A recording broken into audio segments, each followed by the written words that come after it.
महाराष्ट्र के कोल्हापुर सिटी के माकड़वाली मोहल्ले में एक अजीब सी शांति फैली हुई थी। 27 अगस्त 2017 का वह दिन जिसने लोगों को अंदर तक झंझोर कर रख दिया था। इस केस को पूरा सुनने के बाद आपका दिल भी बेचैन हो जाएगा और आप यह जरूर सोचेंगे कि आपके आसपास इंसानों के रूप में कितने राक्षस घूम रहे हैं। तो चलिए केस को शुरू करते हैं।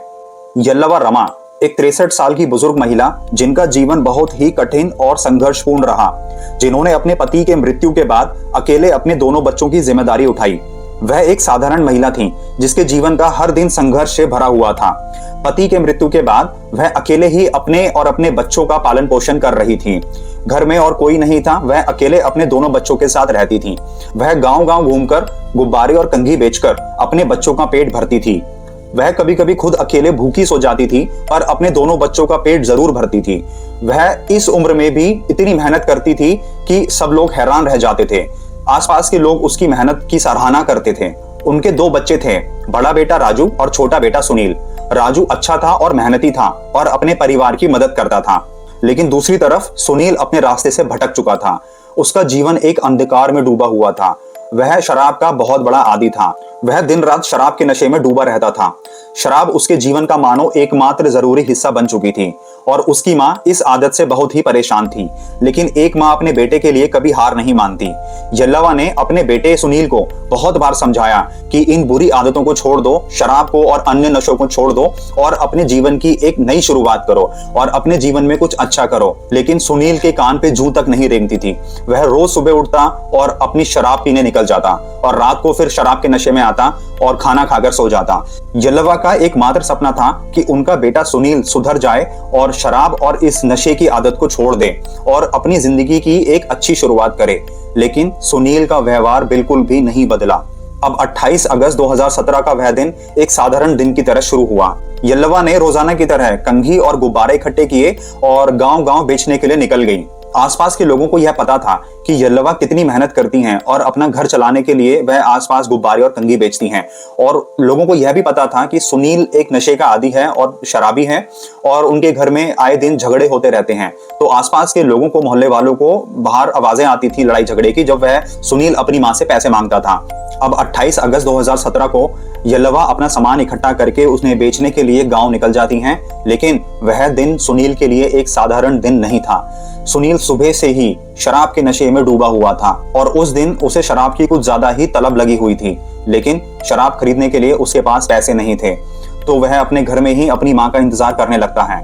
उसके पास एकमात्र सोर्स था उसकी माँ। वह अपनी माँ का इंतजार करता है कि जब उसकी माँ घर आ जाएगी, उनसे पैसे लेगा, फिर मार्केट जाके शराब खरीदेगा और फिर उसे पिएगा। तो वह अपनी माँ का इंतजार करने लगता है। अब दोपहर 1 बज जाते हैं और 1 बजे यल्लवा अपने घर वापस आ जाती है।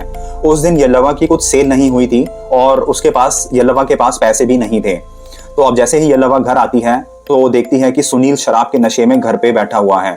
यल्लवा को सुनील को देखते ही पता लग जाता है कि वह अब उनसे पैसे मांगेगा और लड़ाई झगड़ा करेगा। और फिर वैसा ही होता है। सुनील अपनी माँ से पैसे मांगता है पर यल्लवा सुनील से कहती है कि बेटा, आज कुछ भी सेल नहीं हुई है, आज कोई बिक्री नहीं हुई है, तो आज मेरे पास पैसे नहीं हैं और तुम इस शराब की आदत को छोड़ दो और कुछ अच्छा काम करो और अपने जीवन की एक अच्छी शुरुआत करो। लेकिन सुनील बिल्कुल भी सुनने वाला नहीं था। उस दिन सुनील को शराब की कुछ ज्यादा ही तलब थी। अब हर माँ बाप की तरह यल्लवा भी अपने बेटे को थोड़ा डांटती है कि तुम सुधर जाओ, पर सुनील उस दिन ज्यादा ही गुस्से में आ जाता है। यल्लवा को लग रहा था कि सुनील का यह गुस्सा कुछ टाइम में शांत हो जाएगा, लेकिन उसको क्या पता था कि सुनील का यही गुस्सा उनकी अंतिम सांसों का कारण बनेगा। अब सुनील बिना कुछ सोचे समझे रसोई की तरफ जाता है और वहां से एक तेजधार चाकू लेकर आता है और बिना कुछ कहे अपनी मां पर वार करना शुरू कर देता है।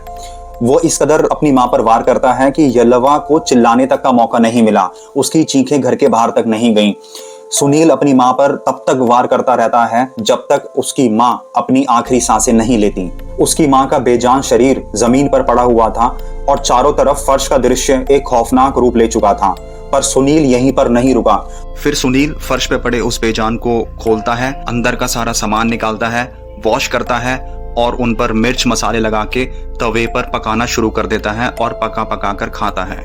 दोस्तों, यह दृश्य कितना भयानक और इंसानियत को शर्मसार करने वाला रहा होगा। सुनील अब सिर्फ एक हत्यारा नहीं बल्कि इंसान के रूप में एक राक्षस बन चुका था। वह उन चीजों को ऐसे खा रहा था जैसे कोई आम आदमी किसी साधारण चीज को खा रहा हो। अब इस घटना को पहली बार एक 8 साल की बच्ची ने देखा। वह खेलते खेलते सुनील के घर के पास आ गई थी और उसने अचानक से घर की खिड़की से अंदर देखा तो उसने देखा कि सुनील उन चीजों को तवे पर रखकर पका रहा है और उनको खा रहा है। वह दृश्य देखकर बच्ची के दिल में डर बैठ जाता है। वह भागते हुए अपने घर जाती है और अपने माता पिता को वह दृश्य के बारे में बताती है। उसके माता पिता बिना देरी किए आसपास के मोहल्ले वालों को बुलाते हैं और उनको भी वह सब बताते हैं।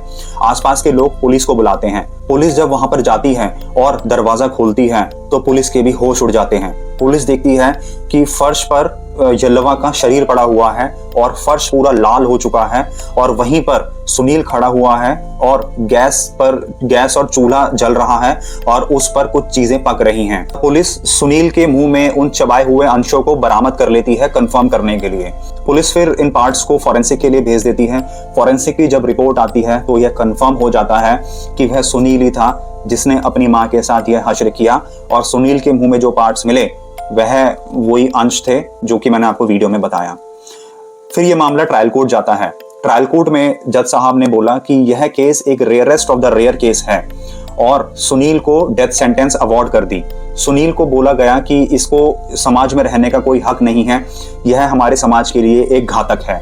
फिर सुनील के वकील बॉम्बे हाई कोर्ट में अपील करते हैं और आर्ग्यूमेंट करते हैं कि सुनील ने जब इस घटना को अंजाम दिया तो उस समय वह नशे में था और उसने यह सब होश में नहीं किया और सुनील को एक मौका दिया जाए और उसकी सजा को डेथ सेंटेंस से घटाकर लाइफ इम्प्रिजनमेंट कर दी जाए और उसको एक सुधरने का मौका दिया जाए। पर बॉम्बे हाई कोर्ट ने ट्रायल कोर्ट का ऑर्डर अपहेल्ड किया और ट्रायल कोर्ट के ऑर्डर को बरकरार रखा और कहा कि नहीं, सुनील को डेथ सेंटेंस ही दे दिया जाना चाहिए क्योंकि सुनील हमारे समाज के लिए घातक है और ये rarest of the rare case है। सुनील को अगर लाइफ इम्प्रिजनमेंट दिया तो वह जेल में बंद अपराधियों के लिए भी घातक साबित हो सकता है। तो इसलिए बॉम्बे हाई कोर्ट ने भी सुनील को फाइनली अब डेथ सेंटेंस दे दिया है। तो दोस्तों ये था आज का केस जिसमें एक बेटे ने शराब के लिए ना ही सिर्फ अपनी माँ की सांसें छीन ली बल्कि नरभक्षी बनकर उनके साथ ऐसा किया। तो दोस्तों अपना ख्याल रखिए, अपने फैमिली का ख्याल रखिए, अपने दोस्तों का ख्याल रखिए और इस वीडियो को ज़्यादा से ज़्यादा अपने दोस्तों के साथ, फैमिली के साथ शेयर कीजिए जिससे कि वो फ्यूचर में अपने आसपास के लोगों से सावधान रह सकें, अलर्ट रह सकें, क्योंकि हमें नहीं पता कि हमारे आसपास जो लोग घूम रहे हैं वह इंसान के रूप में राक्षस हैं या कौन हैं। तो दोस्तों ऐसे ही ट्रू क्राइम स्टोरीज देखने के लिए वीडियो को लाइक करके चैनल सब्सक्राइब कर दें, बेल आइकन प्रेस कर दें जिससे कि नेक्स्ट वीडियो आपसे मिस ना हो।